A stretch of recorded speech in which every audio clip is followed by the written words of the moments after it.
तथास्तु। हिंदी उपन्यास आपके लिए। रेत की मछली कांता भारती का चर्चित हिंदी उपन्यास है। इसका केंद्र एक शिक्षित और संवेदनशील स्त्री कुंतल का जीवन है। कुंतल प्रेम विवाह करती है और शुरू में उसे लगता है कि उसे ऐसा साथी मिल गया है जो जीवन भर उसका साथ देगा। लेकिन धीरे धीरे उसका विवाह प्रेम और विश्वास की जगह अहंकार, छल, मानसिक हिंसा और असमानता का रूप ले लेता है। उपन्यास केवल एक असफल विवाह की कहानी नहीं है। यह उस सामाजिक व्यवस्था पर प्रश्न उठाता है जिसमें स्त्री से त्याग, सहनशीलता और समझौते की अपेक्षा की जाती है, जबकि पुरुष की स्वतंत्रता को अक्सर अधिक महत्व दिया जाता है। खास बात यह है कि शोभन स्वयं को आधुनिक और प्रगतिशील मानता है, लेकिन निजी जीवन में उसका व्यवहार स्त्री के प्रति अधिकारवादी और क्रूर दिखाई देता है। उपन्यास की शुरुआत कुंतल के संघर्षपूर्ण वर्तमान से होती है। वह एक कामकाजी महिला है और एक महिला छात्रावास संघ में रह रही है। एक दिन उसे संस्था की सचिव श्रीमती डेविड बुलाती हैं। उन्हें बताया जाता है कि संस्था के नियमों के अनुसार वहां केवल अविवाहित या विधवा महिलाएं रह सकती हैं। कुंतल का विवाह हो चुका है, लेकिन उसका अपने पति शोभन से अलगाव है और वैवाहिक विवाद चल रहा है। इसलिए संस्था उसे वहां रहने योग्य नहीं मानती। कुंतल को इस निर्णय से बहुत चोट पहुंचती है। उसके लिए सबसे बड़ी समस्या यह है कि जिस संस्था का उद्देश्य महिलाओं की सहायता करना है, वही संस्था उसकी कठिन परिस्थिति को समझने के बजाय नियमों का सहारा लेकर उसे बाहर कर रही है। उसे यह व्यवस्था पाखंडी लगती है। समाज एक स्त्री को तब तक स्वीकार करता है जब तक वह निर्धारित सामाजिक पहचान में फिट बैठती है। लेकिन जैसे ही वह विवाह, परिवार और पति से अलग होकर स्वतंत्र जीवन जीने की कोशिश करती है, उसके लिए जगह कम होती जाती है। कुंतल अपने आत्मसम्मान से समझौता नहीं करती और छात्रावास छोड़ देती है। उसकी सहेली कुमुद उसे अपने घर में रहने के लिए एक छोटी सी कोठरी देती है। यह कोठरी कुंतल के वर्तमान जीवन का प्रतीक बन जाती है। कभी उसके पास अपना घर था, परिवार था और भविष्य के सपने थे। अब उसका संसार एक छोटे, अंधेरे और सीमित कमरे तक सिमट गया है। यहीं से उसके मन में अतीत की यादें लौटने लगती हैं।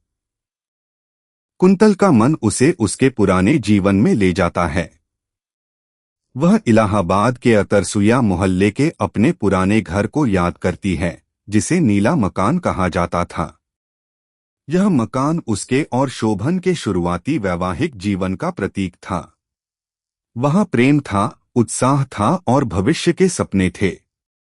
कुंतल ने घर की बालकनी में सुंदर फुलवारी बनाई थी। उसमें गुलाब, जूही और दूसरे फूलों के पौधे थे। वह फुलवारी केवल पौधों का समूह नहीं थी, वह कुंतल के वैवाहिक जीवन की तरह थी, जिसे उसने प्रेम, मेहनत और विश्वास से सींचा था। शोभन और कुंतल साथ बैठते, बातें करते और जीवन के सपने देखते थे। कुंतल को विश्वास था कि उसका विवाह उसके जीवन को सुरक्षा और प्रेम देगा। लेकिन इसी सुखद वातावरण के सामने एक दूसरा घर भी था, एक जर्जर और उदास मकान जिसमें रमन रहता था।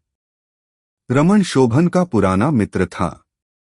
आर्थिक कठिनाइयों और पारिवारिक जिम्मेदारियों ने उसका जीवन बहुत कठिन बना दिया था। वह अपने मित्र शोभन और कुंतल का सुख देखता और अपने जीवन की कमी महसूस करता।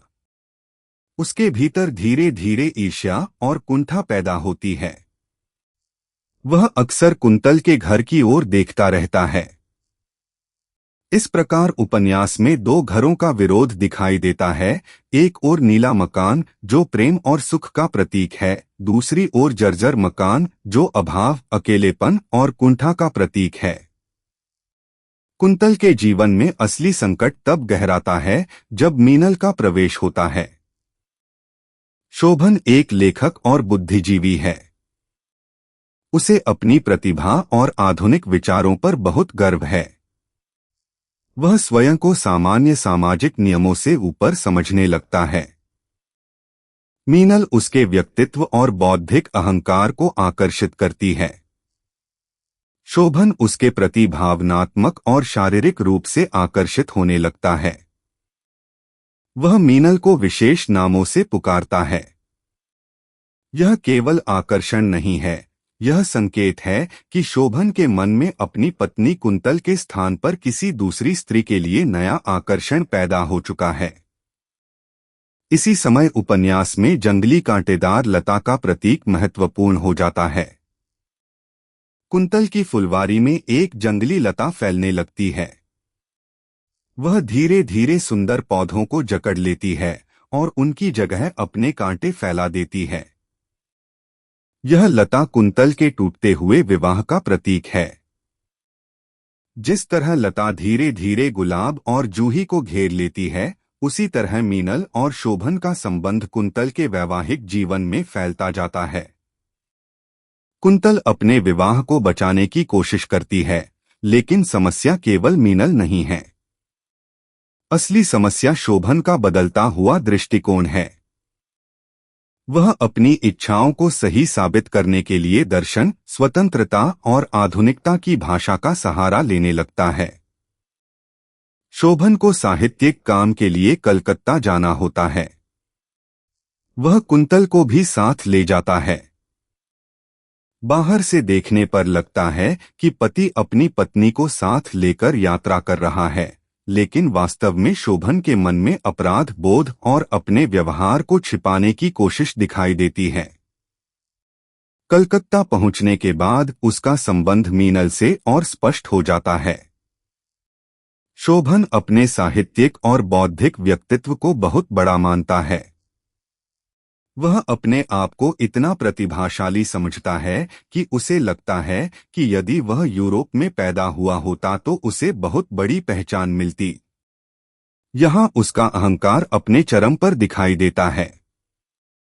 वह अपने गलत व्यवहार को भी अपनी तथाकथित आधुनिक विचारधारा से उचित ठहराने लगता है। कुंतल के लिए सबसे भयानक क्षण तब आता है जब वह शोभन और मीनल की अंतरंगता को अपनी आंखों से देख लेती है। यह केवल पति के विश्वासघात का दृश्य नहीं है। कुंतल के लिए यह उसके पूरे विश्वास, प्रेम और वैवाहिक जीवन का टूट जाना है।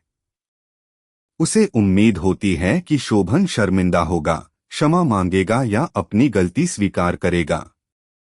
लेकिन इसके विपरीत शोभन अपने व्यवहार को ही सही साबित करने की कोशिश करता है। वह कुंतल को समझाता है कि पारंपरिक नैतिकता पुरानी है और मनुष्य को अपनी इच्छाओं के अनुसार स्वतंत्र जीवन जीना चाहिए। यही शोभन का दोहरा चरित्र सामने आता है। वह बाहर से आधुनिक और स्वतंत्र विचारों वाला बुद्धिजीवी दिखाई देता है, लेकिन अपने निजी जीवन में वह कुंतल की भावनाओं और अधिकारों का सम्मान नहीं करता। कुंतल के लिए यह क्षण उसके जीवन का निर्णायक मोड़ है। उसे समझ में आ जाता है कि जिस व्यक्ति को वह जीवन साथी समझती थी, वह वास्तव में उसके साथ समान संबंध में विश्वास नहीं करता। शोभन से अलग होने के बाद कुंतल अपनी बेटी तोरू के साथ नया जीवन शुरू करती है। अब उसके सामने सबसे बड़ी समस्या है जीविका। उसे नौकरी करनी पड़ती है, लेकिन नौकरी उसके रहने की जगह से बहुत दूर है। उसे रोज लगभग 25 मील का सफर करना पड़ता है। सुबह वह बच्ची की जरूरतें पूरी करती है, फिर काम पर जाती है। दिन भर काम करने के बाद वापस लौटती है। अगले दिन फिर वही क्रम शुरू होता है। यह जीवन उसे धीरे धीरे शारीरिक और मानसिक रूप से तोड़ने लगता है। लेखिका यहाँ सिसिफस के मिथक का प्रयोग करती हैं। सिसिफस को बार बार एक भारी पत्थर पहाड़ की चोटी तक ले जाना पड़ता था और पत्थर फिर नीचे गिर जाता था। कुंतल का जीवन भी ऐसा ही हो गया है। वह रोज संघर्ष करती है, लेकिन अगले दिन फिर उसी जगह से शुरुआत करनी पड़ती है। उसका संघर्ष समाप्त नहीं होता। नौकरी, घर, बच्ची, आर्थिक परेशानी और समाज की नज़र सब मिलकर उसकी जिंदगी को अंतहीन श्रम में बदल देते हैं। इस स्थिति में तोरू उसकी सबसे बड़ी जिम्मेदारी भी है और सबसे बड़ा सहारा भी। तोरू मासूमियत से पूछती है कि उसके पापा घर कब आएंगे। कुंतल के लिए इन सवालों का जवाब देना बहुत कठिन है। वह बच्ची को उसके पिता की वास्तविकता नहीं बता सकती। यही रेगिस्तान का प्रतीक आता है। कुंतल को अपना जीवन तपते हुए रेगिस्तान जैसा लगता है। वह उस रेगिस्तान में अकेली है और उसे कहीं पानी दिखाई नहीं देता। यही भावना उपन्यास के शीर्षक रेत की मछली को अर्थ देती है। मछली के लिए पानी जीवन है, लेकिन रेत में उसका जीवन असंभव है। उसी तरह कुंतल एक ऐसे वातावरण में जी रही है जहां उसकी भावनाओं, स्वतंत्रता और आत्मसम्मान के लिए आवश्यक पानी नहीं है। कुंतल की आर्थिक स्थिति और स्वास्थ्य दोनों खराब होने लगते हैं। उसे लगता है कि वह अपनी बेटी को वह जीवन नहीं दे पा रही है जिसकी वह हकदार है।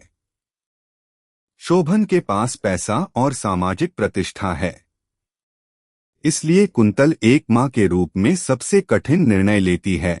वह तोरू को उसके पिता के पास छोड़ने का फैसला करती है। यह निर्णय उसके लिए किसी त्याग से कम नहीं है। वह तोरू को लेकर बंबई जाती है। ट्रेन की यात्रा के दौरान तोरू बहुत उत्साहित है। वह अपने पिता से मिलने की कल्पना करती है।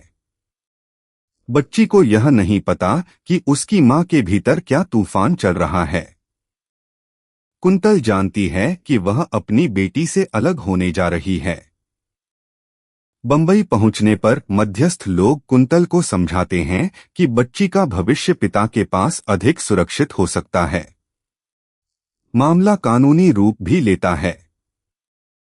कुंतल के सामने कागज रखे जाते हैं और उससे ऐसे निर्णय पर हस्ताक्षर करवाए जाते हैं जो उसे अपनी ही बेटी से दूर कर देता है। सबसे मार्मिक दृश्य तब आता है जब कुंतल और शोभन एक रेस्टोरेंट में मिलते हैं। तोरू अपने पिता को देखकर खुश हो जाती है और उसकी गोद में चली जाती है। कुंतल यह सब देखती रहती है। जिस बच्ची के लिए उसने इतनी कठिन जिंदगी जी, वही बच्ची पिता को देखकर सहजता से उसकी ओर चली जाती है। यह दृश्य कुंतल के भीतर गहरा खालीपन पैदा करता है। वह जानती है कि उसने अपनी बेटी का भविष्य बचाने के लिए उसे छोड़ा है, लेकिन मां का हृदय इस निर्णय को स्वीकार नहीं कर पाता। तोरू को छोड़कर कुंतल वहां से चली जाती है। यह उसके जीवन का सबसे बड़ा भावनात्मक विसर्जन है। तोरू के जाने के बाद कुंतल की जिंदगी में खालीपन और बढ़ जाता है। उसके भीतर का दर्द इतना बढ़ जाता है कि वह मानसिक और शारीरिक रूप से बीमार पड़ने लगती है। एक रात उसे तेज शारीरिक पीड़ा होती है और उसे अस्पताल ले जाना पड़ता है। डॉक्टर उसकी स्थिति को गंभीर बताते हैं और ऑपरेशन की आवश्यकता सामने आती है। यह बीमारी केवल शरीर की बीमारी नहीं लगती। पूरे उपन्यास में कुंतल का मानसिक दर्द धीरे धीरे शारीरिक पीड़ा में बदलता हुआ दिखाई देता है। लेकिन उपन्यास केवल निराशा पर समाप्त नहीं होता। अंतिम हिस्से में कुंतल अपने अतीत से दूरी बनाने की दिशा में बढ़ती है। वह अपनी पुरानी डायरी और पत्रों को जला देती है। ये कागज उसके लिए केवल यादें नहीं हैं। वे उस रिश्ते, दर्द, अपमान और मानसिक बंधन से जुड़े हुए हैं जिसने वर्षों तक उसके जीवन को नियंत्रित किया। उन्हें जलाना उसके लिए अपने अतीत को नकारना नहीं, बल्कि उसके प्रभाव से मुक्त होना है। यही उपन्यास में पहली बार भविष्य की हल्की सी संभावना दिखाई देती है। कुंतल अब केवल पीड़ित स्त्री नहीं रह जाती। वह धीरे धीरे अपने अस्तित्व को फिर से पहचानने की दिशा में बढ़ती है। अंत में तपती हुई रेत में कुछ उगने की संभावना दिखाई देती है। यह संकेत है कि जीवन पूरी तरह समाप्त नहीं हुआ है। उपन्यास का मुख्य संदेश। रेत की मछली का सबसे बड़ा प्रश्न यह है कि क्या केवल प्रेम और विवाह किसी स्त्री को सुरक्षित और खुश रख सकते हैं? उपन्यास का उत्तर है नहीं।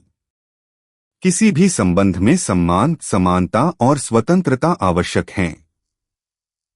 कुंतल का विवाह प्रेम से शुरू होता है, लेकिन जब उसमें समानता समाप्त होती है तो वही प्रेम उसके लिए पीड़ा बन जाता है।